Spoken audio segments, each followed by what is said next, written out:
Hello guys, मैं हूं शिवम भार्गव। आप देख रहे हैं YouTube channel full on guide. दोस्तों आज हम लोग पढ़ने जा रहे हैं क्लास 11 का जो पॉलिटिकल साइंस है, इसमें फर्स्ट वाली बुक है चैप्टर नंबर 2, भारतीय संविधान में मौलिक अधिकार। दोस्तों बहुत ज़्यादा बढ़िया चैप्टर है। कहने का मतलब है कि अगर आपने इसको शुरुआत से देखा होगा, जिसके 2 पार्ट मैंने ऑलरेडी बना दिए, लिंक उनका डिस्क्रिप्शन में है, तो मैंने वहाँ पर आपको काफ़ी कुछ बताया था कि भारत का जो संविधान है गाइज, वो सबसे ज़्यादा जो मजबूत बना हुआ है, या कह सकते हैं भारत के लोगों का जो भारत का संविधान है उसमें विश्वास है, उसका एकमात्र कारण भारतीय संविधान के जो मौलिक अधिकार हैं वो है। अब आप ये पूछेंगे मौलिक अधिकार क्या है, तो गाइज आप जो है पहली वाली वीडियो देखो जा करके।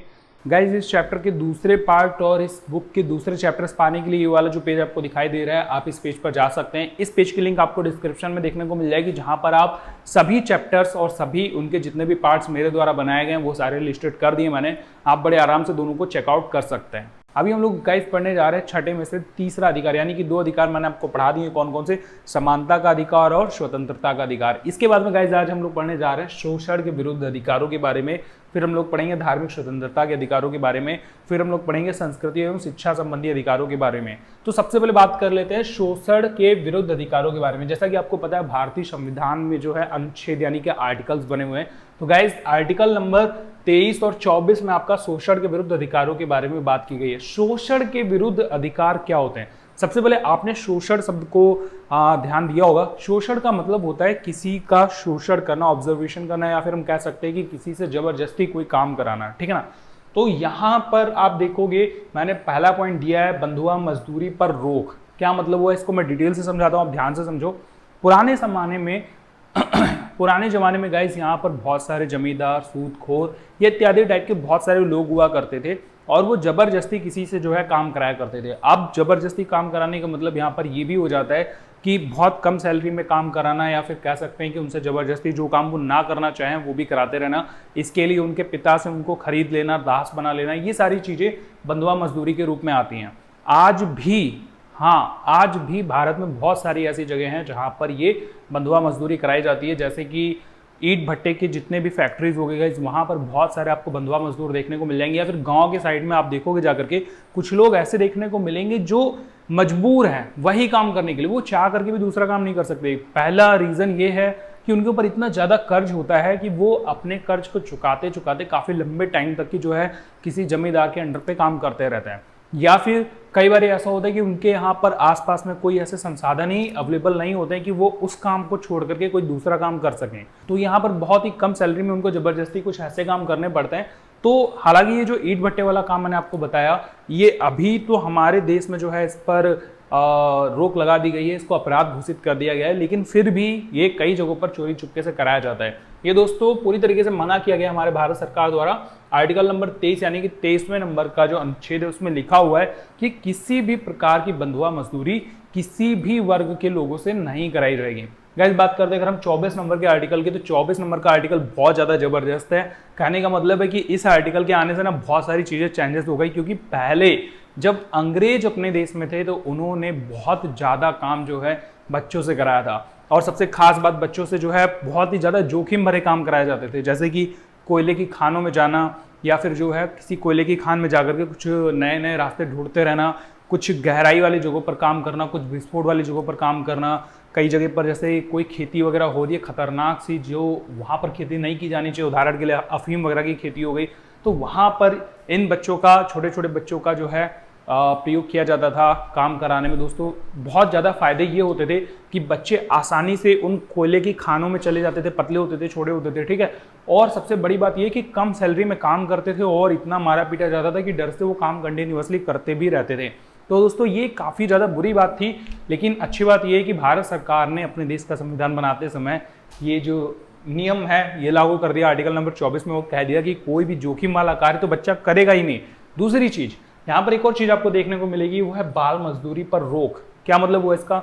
बाल मजदूरी यानी कि कोई भी 14 वर्ष से उम्र का कम का जो बच्चा है, मैं क्या कर रहा हूँ, 14 साल से कम का जो बच्चा है कोई भी काम नहीं करेगा।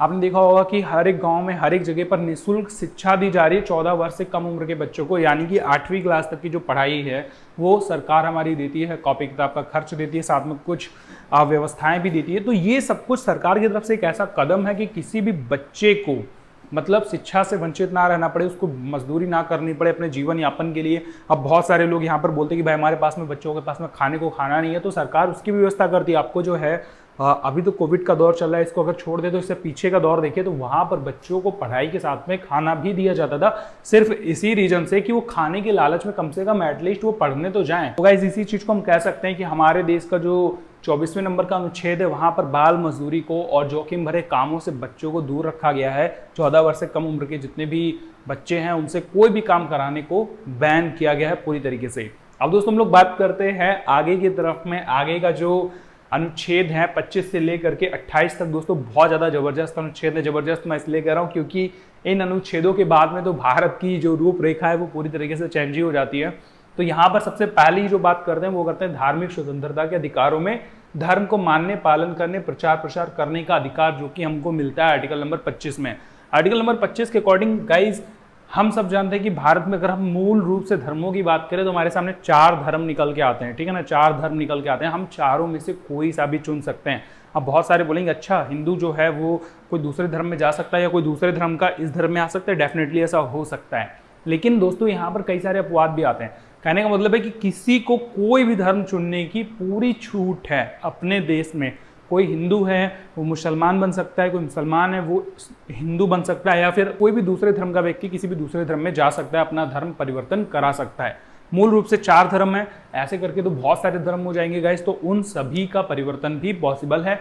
लेकिन आपने नोटिस किया होगा कि बहुत सारे लोगों का जो धर्म अंतरण होता था गाइस वो बहुत ज़्यादा बुरी तरीके से होता था। जैसे अगर आप इतिहास को देख लोगे, अगर उस समय का शासक एक धर्म का है तो दूसरे धर्म के लोगों को वहां रहने नहीं दिया जाता था, या तो जबरदस्ती उनका धर्म परिवर्तन कराया जाता था या उनको मार डाला जाता था। तो ये ना हो इसके लिए भारत की सरकार ने ये वाला नियम बनाया।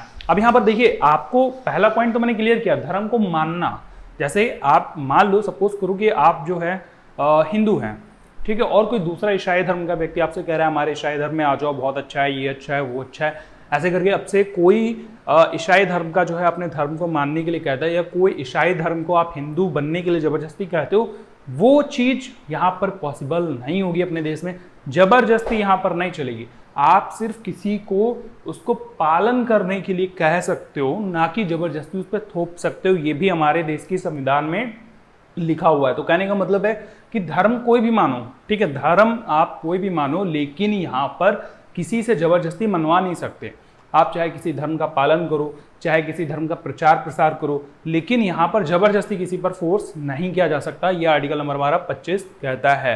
ये इसमें अपवाद जुड़ा हुआ है, इस बात को आप ध्यान रखेंगे। इसका मतलब ये नहीं है कि आप पूरी तरीके से छूट पा गए हो और आप जो है किसी भी धर्म के आदमी के पास चले जा रहे हो, उसको जबरदस्ती धर्म परिवर्तन करने के लिए कह रहे हो, उस पर फोर्स कर रहे हो, उसको जो है बहुत प्रेशर डाल लो। ऐसा कुछ भी नहीं हो सकता है। क्या हो सकता है, आप सिर्फ और सिर्फ जो है उसको अच्छी बातें अपने धर्म की बता सकते हो। अगर हम लोग देखें अगला जो हमारा आर्टिकल है जो कि 26 नंबर का, गाइज यहाँ पर क्या लिख रखा है इन्होंने कि संगठित इकाई के रूप में जो परोपकारी कार्य करते हैं या फिर धार्मिक कार्य करते हैं, आप इस बात को समझेंगे, संगठित इकाई के रूप में जो परोपकारी कार्य करते हैं या फिर धार्मिक कार्य करते हैं, ऐसे संस्थानों को स्थापित करने का अधिकार भी हमारा जो कानून है वो देता है।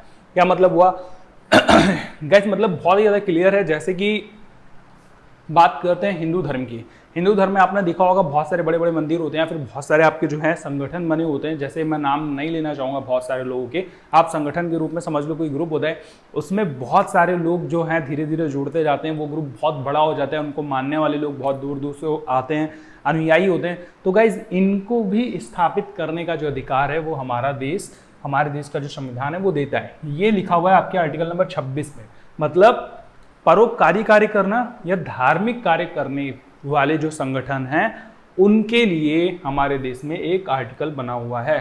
और दोस्तों अगला जो पॉइंट है वो है 27 नंबर का आर्टिकल। वो तो गाइस 27 नंबर का आर्टिकल क्या कहता है कि इस कार्य में जो भी लोग शामिल होंगे, चाहे वो फिर संस्थान हो, फिर चाहे वो कोई मंदिर हो, मस्जिद हो, या फिर कोई आपका गुरुद्वारा हो, गिरजाघर हो, कुछ भी हो, A to Z सब कुछ को टैक्स में छूट मिलेगी। अब टैक्स में कितनी छूट मिलेगी ये डिपेंड करता है उस व्यक्ति पे जिसको टैक्स देना है, क्योंकि यहाँ पर फोर्स नहीं किया जाएगा कि आप टैक्स दो, मर्जी है तो आप दे दो, मर्जी है तो मत दो। सरकार आपको फोर्स नहीं करेगी कि किसी भी धार्मिक संगठन को, किसी भी धार्मिक इकाई को या फिर किसी भी संस्थान को, जो धार्मिक संस्थान है उनको टैक्स देने पर फोर्स किया जाए। आप इस बात को याद रखेंगे। 27 नंबर का आर्टिकल है दोस्तों। अगर हम लोग बात करते हैं 28 नंबर के आर्टिकल की, तो वो बहुत इंपॉर्टेंट है और वो ये है कि किसी भी धर्म को पढ़ाया नहीं जाएगा। अब आप कहोगे ये क्या मतलब हुआ? देखो, धर्म को पढ़ाना और धर्म की किताबें पढ़ाना वो दो अलग अलग चीजें हो गई। जैसे कि आपने देखा होगा बहुत सारे क्लासेस में जो है महाभारत को या गीता को या कुरान को या फिर जो है कोई और धार्मिक किताब को पढ़ाया जाता है। लेकिन दोस्तों, धार्मिक किताब पढ़ाना एक अलग चीज हो जाती है, उसको आप इग्नोर करो। आप इस चीज को देखो कि धार्मिक शिक्षा नहीं दी जाएगी। धार्मिक शिक्षा का मतलब है इस तरीके की शिक्षा नहीं देंगे कि हमारे हिंदू कर्तव्य में, मतलब हमारे हिंदू समाज में ये होता है या मुसलमान समाज में ये होता है, हिंदू समुदाय इस तरीके से चलता है, आपका ईसाई समुदाय इस तरीके से चलता है। तो ऐसा कोई भी चैप्टर, लेशन कुछ भी नहीं रखा जाएगा। आर्टिकल नंबर 28 क्लियर करता है। किताबें पढ़ाई जा सकती हैं क्योंकि किताबों में बहुत सारी अच्छी बातें होती हैं जो सभी धर्मों के लिए होती हैं, और वो सिर्फ एक स्पेसिफिक किसी भी मतलब ऐसे पर्टिकुलर धर्म को जो है बढ़ावा नहीं देती। आपका जो मन हो आप वो करो, बस उसमें से जो अच्छी बातें होती हैं वो आपको बताई जाती हैं। तो ये तो एक अलग की चीज़ हो गई, क्योंकि मैंने पिछली बार ये वाला जब पॉइंट किसी को समझाया था तो गाइज वो लोग जो है ना वो लड़ने को उतारू हो गए थे, बोले थे अच्छा अगर ऐसी बात है तो वो किताबें क्यों पढ़ाई जाती हैं। तो मैं उन किताबों का भी नाम नहीं लूँगा, अगर आपके दिमाग में आ रहा है तो मेरे को कमेंट करके बता देना। बाकी जो चीज़ें हम लोग आगे देखते हैं दोस्तों। जो हमारा अगला आर्टिकल है वो है संस्कृति एवं शिक्षा संबंधी अधिकारों को लेकर के। क्या आर्टिकल कहता है? ये 29 से 30 के बीच में है। इसके बाद का एक आर्टिकल है गाइस 31 नंबर का, जो कि आपके इसमें से विलुप्त कर दिया गया है। मैं उसके बारे में पहले से ही बता देता हूँ कि वो विलुप्त वाला जो आर्टिकल है वो कौन सा है, वो आप पता करो 31 नंबर का आर्टिकल कौन सा था। और इसके बाद में 30 के बाद में आप डायरेक्टली जो है 32 नंबर पढ़ना शुरू कर दोगे। तो 32 नंबर जो है हम लोग अगली वाली वीडियो में पढ़ेंगे। अभी हम लोग जो स्टार्ट करने जा रहे हैं वो है 29 नंबर। 31 वाला आप कमेंट करके बताएंगे। 29 नंबर का जो हमारा आर्टिकल है, यानी कि जो हमारा मौलिक अधिकार है गाइज, वो हमको क्या मिलता है? मौलिक अधिकारों के रूप में हमें ये अधिकार मिलता है कि विशेष भाषा, लिपि, संस्कृति को बनाए रखने का अधिकार जो है वो 29 नंबर में लिखा गया है। अभी इसका क्या मतलब हुआ? आपने देखा होगा पूरे देश में बहुत सारे लोग हैं, ठीक है, बहुत धर्मों के लोग हैं, बहुत प्रकार के लोग हैं, बहुत वर्गों के लोग हैं, अमीर हैं, गरीब है, बहुत सारी जातियां हैं गाइज। इसमें से कुछ ऐसे लोग होते हैं जो बहुत कम होते हैं। आप नोटिस करोगे कि कुछ ऐसे ग्रुप हैं जिनकी संख्या ज़्यादा नहीं है। मान लेते हैं 1 करोड़ में वो मुश्किल से 20 या 30 या 500 या 1000 के बीच में होंगे। तो 1 करोड़ में अगर किसी की जनसंख्या मात्र 1000 है तो वो तो हो गए अल्पसंख्यक। अब दोस्तों यहाँ पर कुछ आपको ऐसे भी लोग मिलेंगे जिनकी भाषा बिल्कुल अलग है, वो बहुत अलग भाषा बोलते हैं। तो समय के साथ में होगा क्या कि वो धीरे धीरे उस भाषा को विलुप्त कर जाएंगे। उनकी आने वाली पीढ़ियां जो है वो पुरानी भाषा उनकी जो है वो गायब कर देंगे, क्योंकि वो नए पीढ़ी में शामिल होते जाएंगे और नए तरीके के लोगों के साथ में बात करेंगे। पुरानी जो उनकी भाषा है वो विलुप्त हो जाएगी। अगर बात करें उनकी लिपि की, तो लिपि भी गायब हो सकती है। जैसे कि आपने बहुत सारी लैंग्वेजेस देखी होंगी जो बहुत अलग तरीके से लिखी जाती हैं, तो उनको लिखने का तरीका भी खत्म हो जाएगा। क्योंकि जब हम सबको हिंदी पढ़ाई जा रही है, मान लेते हैं अपने देश की बात कर रहे हैं, तो जब हिंदी पढ़ाई जाएगी तो जो हमारी पैतृक भाषा है या फिर जो हमारे बहुत पुराने लोगों की भाषा है, उनकी जो लिपि है वो हम धीरे धीरे भूलते चले जाएंगे। हमारे बच्चे, उनके बच्चे, उनके बच्चे, और क्या होगा, धीरे धीरे सारी लैंग्वेजेस खत्म।